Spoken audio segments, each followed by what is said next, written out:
All right, welcome back, everyone. We're going to continue on now with the story of what happens in terms of the fall of the Ottoman Empire. And this is important. We talked a lot about the rise of the Ottoman Empire, and now we get into the fall. And really, as you talk about the decline and fall of the Ottoman Empire, this is really what's going to set up the modern Middle East in many ways. It's a long decline. It's not something that happens overnight. And so we're going to spend, a couple lectures on this. And also, just to remind yourself, this is also material where your next quiz will begin from. So in terms of quiz number 2, it starts from material regarding the fall of the Ottoman Empire. So let's get started with kind of the basic reasons of why the Ottoman Empire falls. I'll kind of outline that for you, and then after I outline the basic reasons, then we'll get into a lot of specifics and what happened, and show you maps and images, the kind of the normal routine. So here we go. So these are I would say, the basic causes. You want to start with this, right? Why did the Ottoman Empire begin to fall, after the death of Suleiman? Remember, Suleiman the Magnificent, when he dies, then we start to see kind of the declining period beginning in around 1566, just to remind you. So I think one factor is just the growth of European power. Remember, one of the things that helped the Ottomans succeed is they were rising in the 1300s. You had the Black Death, you had the 100 Years' War in the West. The European powers couldn't do much. By the time we get to the 1700s, the European powers are much more advanced. They've gone through the scientific revolution. They're going to go through the industrial revolution a little bit later. And so these are things that are going to make Europe a lot stronger and therefore hurt the Ottoman Empire. They're going to be able to kind of challenge them a lot more. So we'll see that as a factor. A second factor is bad rulers, and I'm going to give you a few examples of those, obviously. You're going to get the name of more Ottoman sultans, as we talked about. One of the difference between the rise and the fall is in the rise, I think I gave you pretty much every single Ottoman sultan. I may have skipped one or two. For the fall, we're going to skip quite a few of them because there's many more, and you're not going to need to know all of them, but there are definitely some sultans you'll definitely need to know about. I think a third factor is its own greatness. And what I mean by that is, they became really big and they had to defend a lot of borders, as I'll show you again on the map in a second. And if you remember from before, whenever you have areas that you have to defend against Africa, against Asia, against Europe, all these different areas, it's very difficult. I don't know if you ever played like Risk when you were a kid, but trying to hold Asia is impossible because you're surrounded by everywhere. So that's just something to remember. So they're kind of their own greatness, their own size. There'll be some economic issues, some downturns economically that hurt the Ottoman Empire. There'll be internal revolts that hurt the Ottoman Empire. And then there's this. This is a very important idea, an idea known as nationalism. And I'm going to kind of give you a definition of this, which I do want you to know. So if you need a pause to get this down a couple times, that's fine. But nationalism is defined as the state of mind rising out of an awareness of being part of a community that has common language, culture, tradition, and customs. All right? So the state of mind rising out of an awareness of being part of a community that has common language, culture, tradition, and customs. You could go back and listen to that again, but I do want you to know that definition. Because what is nationalism saying? It's basically telling people, as this really begins to go more in the 1800s, if you're not familiar with this, the Ottoman Empire is going to end as World War I is coming to an end, so we're talking 1900s. But in the 1800s, if you're living in Greece and you're part of the Ottoman Empire, you're like, well, I don't want to be part of the Ottoman Empire. I'm Greek. If you're Jewish, you don't want to be part of the Ottoman Empire. You want your own nation. If you're Armenian, you want your own nation, right? If you're Egyptian, you want your own nation. You don't want to be part of these Turks. And so this nationalism will be very powerful. It has a major impact in Western civilization, and it has a pretty big impact in the Middle East as well. So these are the basic causes of why the Ottoman Empire is going to collapse. So you definitely want to know all that. Now, with all those problems, why didn't the Ottoman Empire just collapse overnight, right? It takes a long time for the Ottomans to collapse. And again, here's the map I was talking about, and this is where, you could see how the Ottomans are, had a lot of real estate they have to defend from many different areas. And on this map, you're going to start to see the regions lost and the different years. And you don't need to worry about getting all this down right now on this map. I'll explain like which pieces of real estate they lose as we go through it. But the decline starts in the late 1500s. The Ottoman Empire doesn't fall till the 1900s. Why? Number one, I think there's four reasons for this that you want to jot down. And number one is not all those problems that I described to you all happen at the same time, right? So maybe you have bad rulers, but the West isn't doing any damage to them, or maybe the West is doing some damage to them, but you don't have a bad ruler at that moment. So there's that. There's not all these things are happening at the same time. The second factor is those millets may have created at least a little bit of kind of self-autonomy in some areas. It bought them some time. Some areas were like, well, we don't necessarily need to revolt. We have the millets. They provided some economic stimulation as well to the Ottoman Empire. If you remember those millets that started under Mehmed II, everything for the rest of the semester, the next quiz, the final, and all that is just material from the second part of the semester, starting from this lecture. But I will make references to some things we talked about earlier in the semester, and you'll need to kind of be familiar with those things, of course. You can't just completely forget everything. So anyways, those millets help. Now later on, those millets are also going to hurt a bit, but at least they give them some chance to not collapse overnight. A third factor is, yes, I said the Western powers are stronger, but the Western powers are also still fighting each other. If you think of European history in the 16, 17, 1800s, you've got the French Revolution, the American Revolution, the Protestant Reformation a little bit before all that, right? So they have their issues as well that keep them at bay. And then I think the fourth factor as to why the Ottomans don't fall overnight is that the Ottomans will make some reforms. They'll realize they have problems, and they will try to adjust and change a bit. So anyways, those are some of the factors as to why the Ottoman Empire don't fall overnight. So I gave you four things there again. Make sure you get them all down. And again, the nice thing is always, if I went a little too fast, just pause it, rewind it, listen to it again if you need. All right, so now we're going to get into some more specifics. And the first specific is this guy named Saleem II. So go ahead, jot all this down, because then I'm going to go to a map. So take a second, jot all these terms down. And I'm going to talk to you about Saleem II, who's known as Saleem the Drunk. That's already not a good sign, right? All right, so let's go to our map and talk about Saleem. So Saleem II, or Saleem the Drunk, as he's sometimes called, is going to come in after Suleiman. He's the son of Suleiman, right? And he's never going to be able to fill his father's shoes, but he's going to try. And he actually is going to be involved in a conflict over this island of Cyprus, which we're going to talk about again later in the semester. And be careful on the spelling of Cyprus. It's not like our Cyprus, right? It's spelled a little different.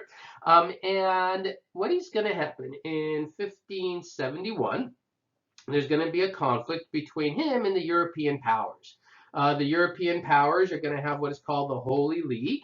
And this Holy League is going to be composed of several European powers: Venice, the Church, the Pope, Spain, just to name a few of them. And again, always remember, get the details down that I'm giving you, not just the key words. And they're going to fight over Cyprus. Now, long story short, Saleem wins.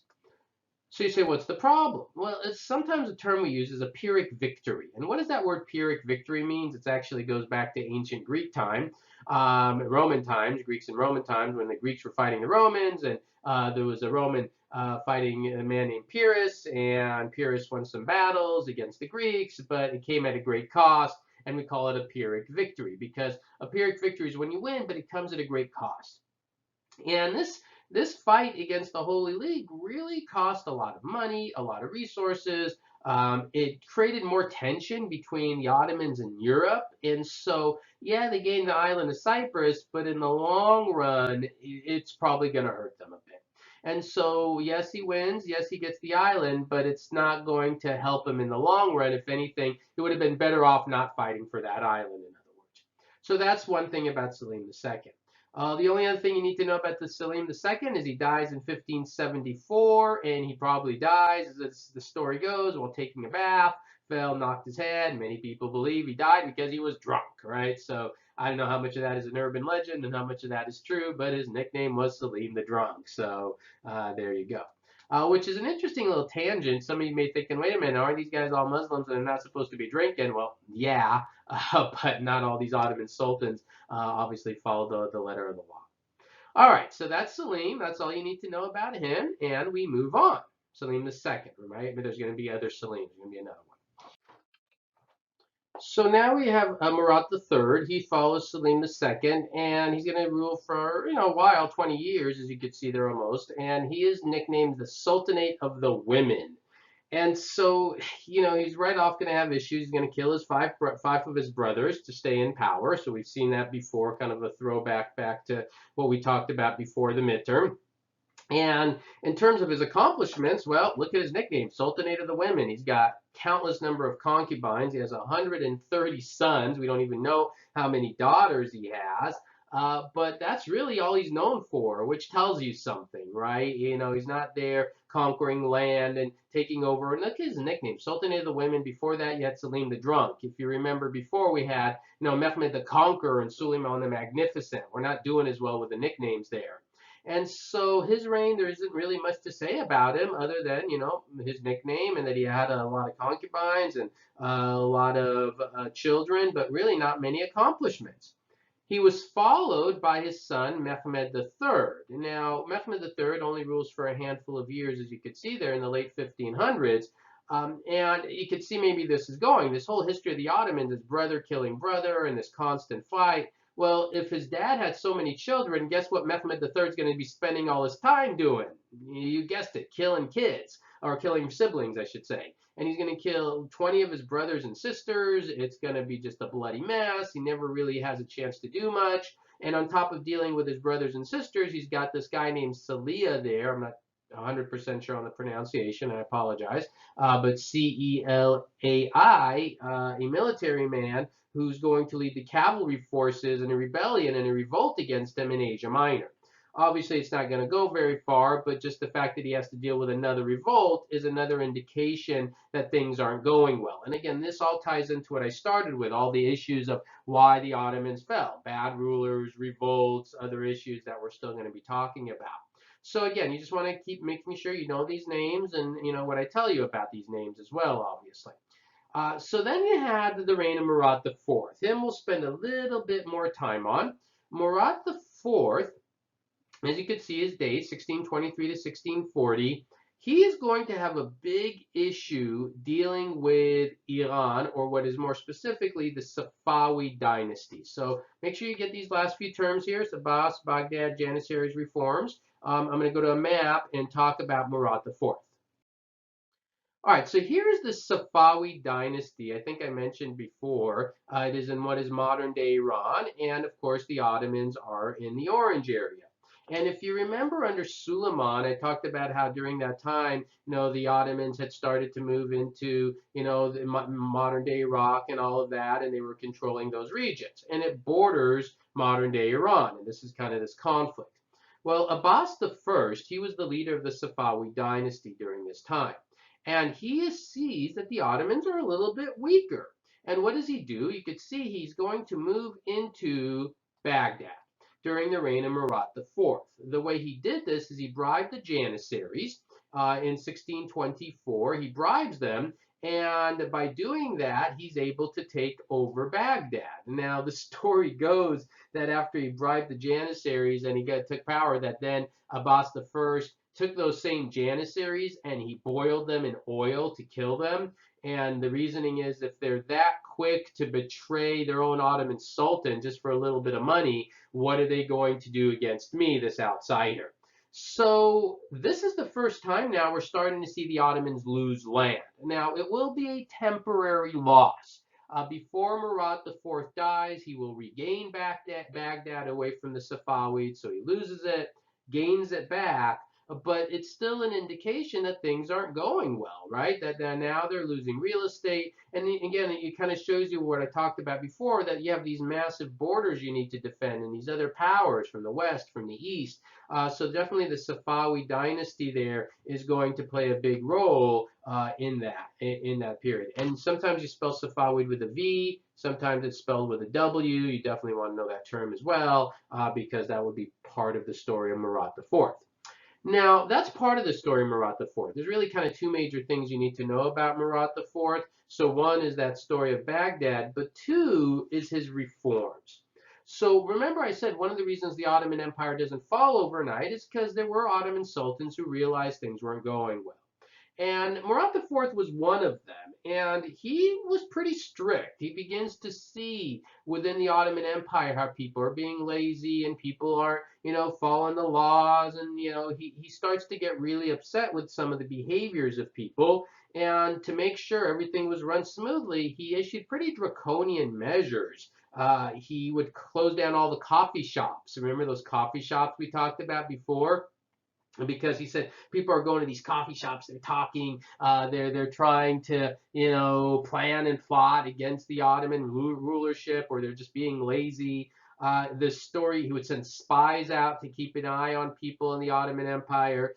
There were stories even that he would go undercover into major cities, just kind of in disguise. Murat IV did, to see how people behaved, and if he felt they were behaving kind of in a quote unquote immoral way, they would be dealt with oftentimes with death. If there was any corruption, political corruption, he dealt with it with death. So he was a pretty brutal guy in that sense. But some people also argue that did keep politics a little cleaner, kept people on the up and up a little bit more. So he's an interesting character, Murat IV. He's got the issues with the Abbas I and the Safawids. He loses Baghdad, gains Baghdad, but then he's also got these other issues at home, the reform movements that he deals with. Anyway, so that's the reign of Murat IV. You definitely want to know about him in those couple points. Let's go on. Sultan Ibrahim. All right, so what is this guy about? 1640 to 1648. So Sultan Ibrahim, he's an interesting chap. I kind of, for those of you who know anything about Western civilization, I sometimes like to call him the Louis the 16th, or kind of like the Louis the 16th of the Ottoman Empire. If you know any story about Louis the 16th in France during the French Revolution, very out of touch, kind of not understanding what the people are going through. And that's kind of Sultan Ibrahim. He spends a lot of money on luxuries for himself. He is very out of touch with what's going on with the people. He just, to make money, not to help the Ottomans, but to help himself, he just raised taxes on people. And apparently one of his fetishes was furs, that he would just take silks and furs and find the most exotic furs and silks to decorate his home and his palaces with. And so that's the reign of Sultan Ibrahim from 1640 to 1648. Apparently he treated the Janissaries very poorly as well. And for the first time since Ottoman history in 1648, something happens that has not happened up to this point. So again, you don't just want to know his name. Remember, as always, you want to know his name and all the details, because those details, just kind of, it's a good reminder after the midterm to make sure you're taking good notes, is that, all the details I'm saying about Sultan Ibrahim, you want to get down as well. I don't put it all down, remember. But he's going to be removed from power. Up to now, that's never happened. So in 1648, he's actually going to be removed from power. He was put in house arrest and then executed. Because he kind of ticked off enough people. And so here again, we're seeing the decline of the Ottoman Empire. This is a really good example of the decline during the reign of Sultan Ibrahim. Okay, he's followed by Mehmed IV, who is his son, who is only 7 years old. So obviously, as a 7-year-old, he's not going to be able to rule very effectively. He's going to be kind of more of a puppet for other people in power in the Ottoman Empire. And as he gets older and begins to rule, Mehmed IV, not really going to do much very well. He's going to have some conflicts with Austria. And what eventually is going to happen is they're going to lose more territory. They're going to lose land up here in the north around Hungary, as you could see there. They're going to lose all that territory by about the year 1700.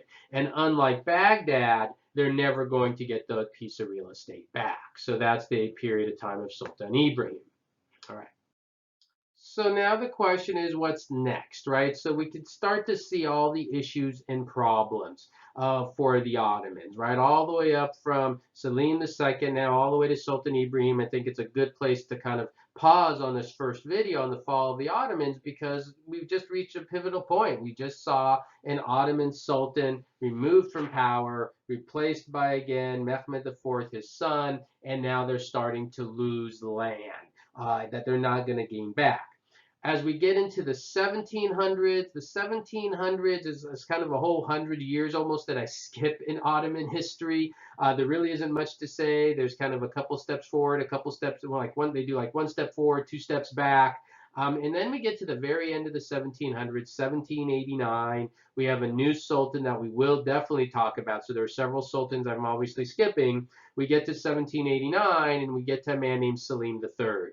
And what happens during his reign, and then really what happens throughout the 1800s and early 1900s, is where we're going to pick up in our next lecture, because that's where you're going to start to see even a more dramatic fall. In fact, eventually during this period of time, the Ottoman Empire is going to have a nickname, and it's going to be the Sick Man of Europe. And you're going to clearly see why that would be happen as you watch the next lecture.